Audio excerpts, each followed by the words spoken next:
जय हिंद दोस्तों। तो यहाँ पर हम आपके लिए पेपर कोड BHDE 101 हिंदी गद्य के कुछ महत्वपूर्ण प्रश्न लेकर आए हैं, जिसकी हमारी ये पहली क्लास है। इसके बाद आपकी और भी क्लासेस आएंगी जिसमें हम लोग इंपॉर्टेंट क्वेश्चंस को कवर करेंगे। तो एक एक करके आपको जो है सभी वीडियोस को देखना है अगर आपको जून एग्जाम में अच्छे मार्क्स लाने हैं। और अगर आप लोग इस सब्जेक्ट को डिटेल में पढ़ना चाहते हैं, एग्जाम में और भी अच्छे मार्क्स लाना चाहते हैं, तो आप इसका गैस पेपर परचेज कर सकते हैं। उसके लिए सिंपली आपको गूगल पे जाना है shop.hindustannowledge.com।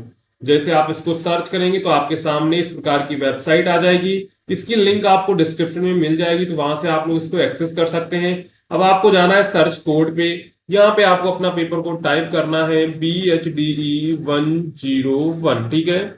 जैसे आप ये टाइप करेंगे तो ये देखिए हिंदी गद्य का आपको जो है सॉल्व गैस पेपर मिल जाएगा। यहाँ से आप लोग इसको परचेज कर सकते हैं। अगर आपको कोई प्रॉब्लम होती है तो आप इस नंबर पे व्हाट्सएप या फिर व्हाट्सएप आइकन पर क्लिक करके व्हाट्सएप को एक्सेस कर सकते हैं। अब चलते हैं यहाँ पर हमारा प्रश्न क्या कह रहा है। तो यहाँ पर हमारा पहला प्रश्न कह रहा है, उपन्यास विधा के विभिन्न तत्वों का विवेचन कीजिए। यानी कि उपन्यास के कौन कौन से तत्व होते हैं उसके बारे में यहाँ पर हम लोग बात करेंगे। तो उपन्यास साहित्य की एक महत्वपूर्ण विधा है जो गद्य में लिखी जाती है। उपन्यास किसमें लिखी जाती है? गद्य में लिखी जाती है। यह एक लंबी कहानी होती है जिसमें जीवन के विभिन्न पहलुओं का चित्रण विस्तार से किया जाता है। उपन्यास में व्यक्ति, समाज, संस्कृति, राजनीति, इतिहास आदि के विविध रंग देखने को मिलते हैं। उपन्यास केवल मनोरंजन का साधन नहीं है, बल्कि यह पाठकों को सोचने और समझने की दिशा में प्रेरित करता है। यानी कि जैसे कहानी होती है सिर्फ मनोरंजन का माध्यम होती है, लेकिन उपन्यास में ऐसा नहीं होता है। उपन्यास मनोरंजन का साधन भी है और उसके साथ साथ जो है जो भी इसको पढ़ता है तो उसको सोचने और समझने की जो है दिशा में प्रेरित करता है। एक सफल उपन्यास की जो रचना है वो निम्नलिखित जो है तत्वों के संतुलन से ही समावेश में आती है। यानी कि संतुलित समावेश, अगर कोई कविता जो अच्छी है यानी कि कोई अगर उपन्यास अच्छा है तो उसमें कौन कौन से तत्व शामिल होंगे। तो यहाँ पर देखेंगे तो पहला तत्व होता है कथा वस्तु यानी कि प्लॉट। क्या होता है? प्लॉट। यह उपन्यास का सबसे मूलभूत तत्व होता है और यह वह आधार होता है जिस पर पूरा उपन्यास खड़ा होता है। जैसे अगर हम लोग कोई मकान बनाते तो सबसे पहले क्या नींव डाली जाती है, तो ये पूरे उपन्यास की नींव होती है। कथा वस्तु जो होता है पूरे उपन्यास की नींव होता है। तो उपन्यास का सबसे मूलभूत तत्व कथा वस्तु होती है। यह वह आधार होता है जिस पर पूरा उपन्यास खड़ा होता है। कथा वस्तु का अर्थ है उपन्यास में प्रस्तुत की गई मुख्य कहानी या घटनाओं की श्रृंखला क्या रहेगी, किसके बाद क्या आएगा, वो चीजें होती हैं। एक रोचक, संगठित और तार्किक कथा वस्तु पाठक को बांध कर रखती है। उपन्यास की शुरुआत, मध्य और अंत एक सुव्यवस्थित ढंग से होना चाहिए ताकि पाठक की रुचि बनी रहे। कथा वस्तु में संघर्ष, उत्सुकता और समाधान का समावेश उपन्यास को जीवंत बनाता है। अगर देखिए आपकी कथा वस्तु ऐसी नहीं है जो पाठक को बांध कर रख सके तो उपन्यास का जो है उपन्यास वो फेल हो जाएगा, वो उपन्यास नहीं कहलाएगा, यानी कि बहुत खराब उपन्यास कहलाएगा। अच्छा उपन्यास वही होता है जो पाठक को बांध कर रखता है। इसके बाद दूसरा इसमें मुख्य तत्व होता है पात्र यानी कि कैरेक्टर्स। तो पात्र उपन्यास के प्राण होते हैं। इनकी सोच, भावनाएं, क्रियाएं, संवाद के माध्यम से उपन्यास का विषय और उद्देश्य सामने आता है। यानी कि पात्रों के बीच जो सोच, भावनाएं, जो संवाद होती है उसके माध्यम से जो उपन्यास का विषय और उद्देश्य हमारे सामने आता है। उपन्यास में विभिन्न प्रकार के पात्र हो सकते हैं। सबसे पहले होते हैं मुख्य पात्र यानी कि जो नायक और नायिका होते हैं जिन पर पूरी कहानी केंद्रित होती है। दूसरे पात्र हो सकते हैं गौड़ पात्र, जो मुख्य पात्रों की सहायता करते हैं और उनके विरोध में होते हैं। यानी कि वे पात्र होंगे जो मुख्य पात्रों की सहायता करेंगे या फिर उनके विरोध में होंगे। इसके बाद है स्थैतिक पात्र, जिनमें कहानी के दौरान कोई विशेष परिवर्तन नहीं आता है। इसके बाद है गतिक पात्र, जो समय के साथ बदलते हैं और विकसित होते हैं। उन्हें हम लोग कहते हैं गतिक पात्र। ठीक है। पात्रों का चरित्र चित्र जितना गहरा और यथार्थपरक होगा उपन्यास उतना ही प्रभावशाली होगा। इसके बाद है संवाद यानी कि डायलॉग आते हैं उपन्यास में, ये भी उसका एक तत्व ही है। तो संवाद उपन्यास को जीवंतता प्रदान करते हैं। यह पात्रों के व्यक्तित्व को उजागर करते हैं और पाठकों को यह समझने में मदद करते हैं कि पात्र क्या सोचते हैं और क्यों ऐसा व्यवहार करते हैं। यानी कि जो उनके बीच संवाद होगा उससे पता चलता है पाठक को कि जो पात्र है वो क्या सोचते हैं और उन्होंने ऐसा व्यवहार क्यों किया। अच्छे संवाद कहानी को आगे बढ़ाते हैं और पात्रों के आपसी संबंध को स्पष्ट करते हैं और कथा में गति, यथार्थता लाते हैं। संवादों के माध्यम से ही लेखक अपने विचारों और संदेशों को भी अप्रत्यक्ष रूप से व्यक्त करता है। क्या करता है? पात्र जो है आपस में जो बात करते हैं वो भी संवाद के माध्यम से करते हैं और जो संवाद के माध्यम से जो लेखक है अपने विचारों और संदेशों को अप्रत्यक्ष रूप से व्यक्त करता है। इसके बाद देखेंगे वातावरण। तो वातावरण से तात्पर्य है उपन्यास में वर्णित समय, स्थान, सामाजिक और सांस्कृतिक परिवेश। यानी कि जब उपन्यास लिखा गया तो वहां का वातावरण कैसा था, वहां की सांस्कृतिक परिवेश कैसा था, वहां का सामाजिक व्यवहार कैसा था, ये सारी चीजें क्या कहलाती हैं, वातावरण कहलाती हैं। यह वह पृष्ठभूमि होती है जिसमें कथा घटित होती है। यदि उपन्यास का वातावरण प्रभावी होता है तो वह पाठकों को उस समय और स्थान में ले जाने में सफल होता है। उदाहरण के लिए प्रेमचंद के उपन्यास में ग्रामीण भारत का यथार्थपूर्वक चित्रण किया गया है। वातावरण पात्रों के व्यवहार, सोच और समस्याओं को प्रभावित करता है। यानी कि जो वातावरण होता है वो पात्र के व्यवहार में, सोच में और समस्याओं को भी प्रभावित करता है। यानी वातावरण के अनुसार ही हमारी समस्याएं होंगी। इसके बाद देखेंगे शैली इसका तत्व होता है, यानी कि स्टाइल। तो शैली वह तरीका है जिससे लेखक अपनी बात कहता है। यह लेखक की भाषा, व्याकरण, शब्द चयन, वाक्य रचना और वर्णन की पद्धत को शामिल करती है। शैली क्या है? शैली वह तरीका है जिससे लेखक अपनी बात कहता है। लेखक की भाषा, व्याकरण, शब्द चयन, वाक्य संरचना और वर्णन की पद्धत को शामिल करती है। लेखक की शैली सरल, अलंकारिक, भावात्मक या विश्लेषणात्मक हो सकती है। शैली ही यह तय करती है कि उपन्यास पाठक को कितना प्रभावित करेगा। प्रेमचंद की शैली सहज और संवेदनशील है, जबकि अघे की शैली बौद्धिक और विश्लेषणात्मक है। यानी कि जो उपन्यास की शैली होगी वो डिपेंड करेगी कि उपन्यास को जो है उपन्यास जो है पाठक को कितना प्रभावित कर पाया। यानी कि शैली जितनी अच्छी होगी वह उपन्यास जो है पाठक को उतना ही अधिक प्रभावित करेगा। ठीक है। इसके बाद है उद्देश्य या विषय वस्तु, यानी कि उसकी थीम क्या है। तो हर उपन्यास में पीछे कोई ना कोई उद्देश्य या विचार होता है। यह उद्देश्य समाज को कोई संदेश देना, किसी समस्या को उजागर करना, मानवीय संबंधों को गहराई को दिखाना आदि हो सकता है। यानी कि अगर कोई भी उपन्यास, अगर उसमें कोई थीम नहीं है, कोई उद्देश्य नहीं है, तो उपन्यास अच्छा नहीं माना जाएगा। तो कोई भी उपन्यास होगा उसका लिखने का कोई ना कोई उद्देश्य होगा, या तो समाज को कोई संदेश देना होगा, या किसी समस्या को उजागर करना होगा, या मानवीय संबंधों की कोई गहराई को दिखाना होगा। उदाहरण स्वरूप प्रेमचंद के उपन्यासों का उद्देश्य होता है सामाजिक सुधार, जबकि भगवती चरण वर्मा के चित्रलेखा में दर्शन और नैतिकता की गहराई को दर्शाया गया है। एक अच्छा उपन्यास अपने उद्देश्य को रोचक कथा के माध्यम से पाठकों के सामने प्रस्तुत करता है। इसके बाद दृष्टिकोण। तो यहाँ पर पॉइंट ऑफ व्यू उसमें क्या है, तो दृष्टिकोण से तात्पर्य है कहानी किसके नजरिए से कही जा रही है। और उपन्यास में 3 प्रकार के दृष्टिकोण प्रचलित होते हैं। पहला क्या है, प्रथम पुरुष दृष्टिकोण, यानी कि मैं के रूप में लिखा गया उपन्यास। तृतीय पुरुष सर्वज्ञ दृष्टिकोण, लेखक हर पात्र के मन की बात जानता है और उसका वर्णन करता है। और चौथा और तीसरा होता है सीमित तृतीय पुरुष दृष्टिकोण, केवल किसी एक पात्र के दृष्टिकोण से जो है पूरा उपन्यास लिखा गया है, तो वो कहलाता है सीमित तृतीय पुरुष दृष्टिकोण। इसके बाद है भाषा का वर्णन, इसी में तत्व आ जाता है। तो भाषा उपन्यास का वह माध्यम है जिससे लेखक अपनी कथा, पात्र, वातावरण और विचारों को पाठक तक पहुंचाता है। उपन्यास की भाषा सरल, प्रभावशाली, भावपूर्ण और पात्रों के अनुरूप होनी चाहिए। वर्णन के माध्यम से लेखक किसी घटना, व्यक्ति या दृश्य का विस्तार पूर्वक चित्रण करता है। यह वर्णन जितना सजीव और यथार्थपूर्ण होता है, पाठक को उतना ही गहरा अनुभव होता है। यानी कि भाषा जितनी सजीव होगी, यथार्थपूर्ण होगी, पाठक को उतना ही गहरा अनुभव होगा। इसके बाद हम निष्कर्ष लिख देंगे। तो उपन्यास एक समग्र साहित्यिक विधा है जिसमें जीवन के विविध पक्षों का विस्तार से वर्णन किया जाता है। उपन्यास देखिए कहानी टाइप की नहीं होती। उपन्यास में किसी के जीवन के विविध पक्ष जो होते हैं उनका विस्तार से वर्णन किया जाने की, बहुत लंबा भी हो सकता है। एक सफल उपन्यास के निर्माण में कथा वस्तु, पात्र, संवाद, वातावरण, शैली, उद्देश्य, दृष्टिकोण, भाषा आदि सभी तत्वों की महत्वपूर्ण भूमिका होती है।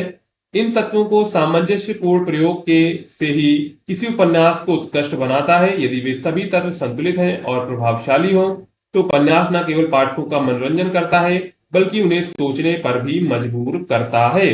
यानी कि उपन्यास देखिए तभी सफल माना जाएगा, अच्छा माना जाएगा, जब ये सारी चीजें उसमें होंगी। भाषा और वर्णन होगा, दृष्टिकोण होगा, उद्देश्य होगा, शैली होगी, वातावरण होगा, संवाद होगा और पात्र होंगे, कथा वस्तु, ये सारी चीजें होंगी, तभी उपन्यास में एक अच्छा उपन्यास माना जाता है।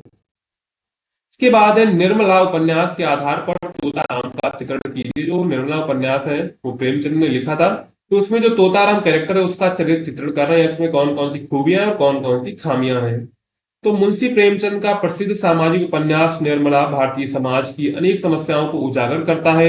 इसमें दहेज प्रथा, बेमेल विवाह, स्त्री की दशा, पारिवारिक विघटन और पुरुषों की मानसिकता को अत्यंत यथार्थवादी ढंग से प्रस्तुत किया गया है।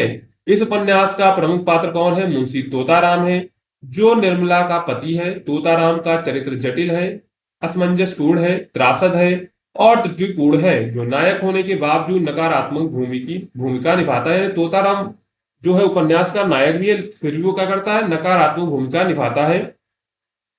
वह एक ऐसा व्यक्ति है जो समाज की रूढ़ियों, निजी स्वार्थ और संकुचित सोच के कारण स्वयं और अपने पूरे परिवार को विनाश की ओर ले जाता है। तो इसमें सबसे पहला जो उसका कैरेक्टर में लिखेंगे, आदूरदर्शी, और वो एक प्रकार का स्वार्थी व्यक्ति था।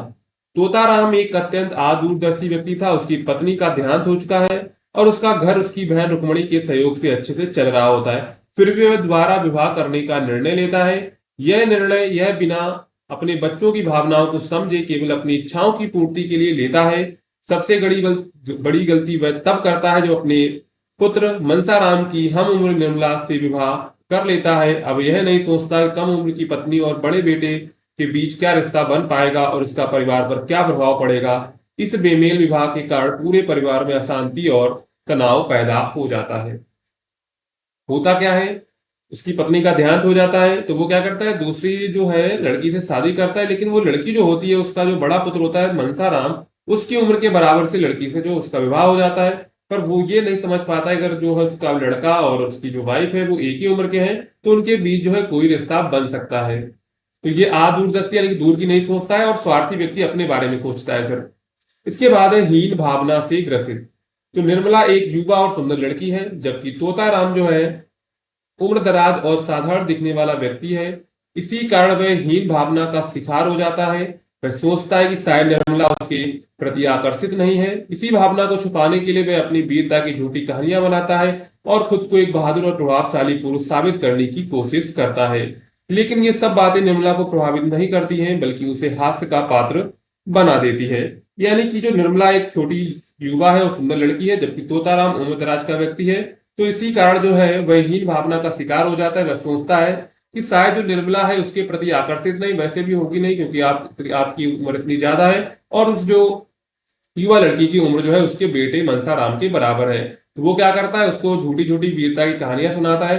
तो इससे क्या होता है, वो जो है अपने आप को प्रभावशाली पुरुष साबित करने की कोशिश करता है, लेकिन वो भी हंसी का पात्र बन जाता है। ठीक है।